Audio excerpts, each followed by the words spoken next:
రంగారెడ్డి జిల్లా శంకర్పల్లి మండలం Mokila police station పరిధి టంగుటూరు గ్రామంలో ఓ తండ్రి తన ముగ్గురు కుమారులను హత్య చేసి తాను ఆత్మహత్యకు పాల్పడిన ఘటనలో సంచలన విషయాలు వెలుగులోకి వస్తున్నాయి.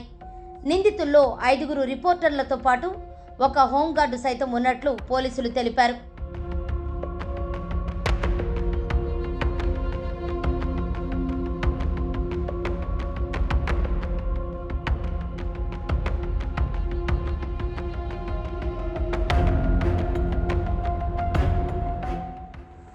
టంగుటూరు గ్రామానికి చెందిన నీరటి రవి అనే వ్యక్తి ఈ నెల 3వ తేదీన తన ముగ్గురు కొడుకులను హత్య చేసి ఆపై తాను ఆత్మహత్యకు పాల్పడ్డాడు. అయితే రవి భార్య ఇచ్చిన ఫిర్యాదు మేరకు దర్యాప్తు చేపట్టిన పోలీసులు నిందితులను గుర్తించారు. ఈ కేసులో ప్రముఖ మీడియా సంస్థల్లో పనిచేస్తోన్న 5 రిపోర్టర్లతో పాటు ఓ హోంగార్డును నిందితులుగా గుర్తించి కేసు నమోదు చేశారు.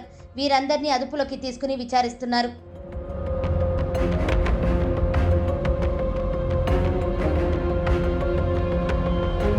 ఈ నెల 3వ తారీఖు శంకర్పల్లి మండలం టంగుటూరు విలేజ్లో నీరట్ రవి అనే వ్యక్తి తన ముగ్గురు కొడుకుల్ని గురివేసి తను కూడా హ్యాంగ్ చేసుకుని చనిపోయిన బ్యాడ్ ఇన్సిడెంట్ మనందరికి తెలుసు.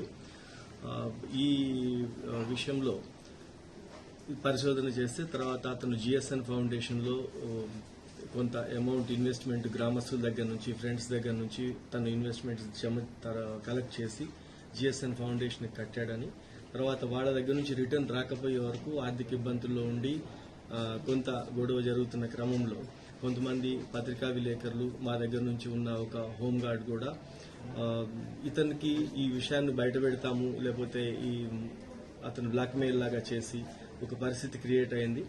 దాంట్లో 5 పత్రికా విలేకరులు ఇతన్ని దగ్గర తీసుకొని వచ్చి వాళ్ళని వాళ్ళ బావమర్ది వీళ్ళందరినీ ఒకరోజు సెటిల్మెంట్ లాగా కలిసి 5 కలిసి 25 lakhs డిమాండ్ చేయడం జరిగింది.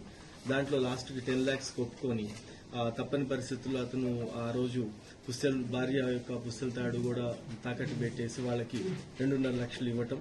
దాని తర్వాత వెంటనే అతను నెక్స్ట్ కొద్ది రోజుల్లో పిల్లల్ని చనిపోవటం జరిగింది. దీంట్లో అలానే మా దగ్గర ఉన్న హైదరాబాద్ సిటీ పోలీస్లో హెడ్ క్వార్టర్స్లో పనిచేసే ఒక హోంగార్డ్ నాగరాజు అనే వ్యక్తి కూడా అతని దగ్గర కొంత ఇన్వెస్ట్ చేసి ఆ ఇన్వెస్ట్ కింద అతను గతంలో కొనుక్కున్న ప్లాట్లను కూడా ఆ కాగితాలు తీసుకుని వెళ్ళి వేరే వాళ్ళ దగ్గర మార్టిగేజ్ చేపించి 20 lakhs తీసుకొని అతనికి పూర్తిగా ఆధారాలు లేకుండా జీవనాధారం కోల్పోయేలాగా చేయటం, ఈ అన్ని ఫ్రస్ట్రేషన్తో అతను ఆ బ్యాడ్ ఇన్సిడెంట్కి పాల్పడటం, అతను చివరికి ఆత్మహత్య చేసుకోవటము ఇదంతా కూడా ఎస్టాబ్లిష్ అయింది. ఈ కేసులో ఇప్పటి వరకు తెలిసిన దాని ప్రకారము మన శంకర్పల్లి విలేకరులు ఏబిఎన్ నుంచి శ్రీను, ఈనాడు నుంచి శ్రీనివాస్, నమస్తే తెలంగాణ నుంచి మహేష్, సాక్షి నుంచి ప్రవీణ్, తర్వాత వార్తా నుంచి శ్రీనివాస్ రెడ్డి, ఈ 5 వ్యక్తులు ఆ రోజు వెళ్లిన దాని మీద ఫస్ట్ నుంచి పేర్లు వస్తే దీంట్లో ఉన్న సెన్సిటివిటీ రీత్యా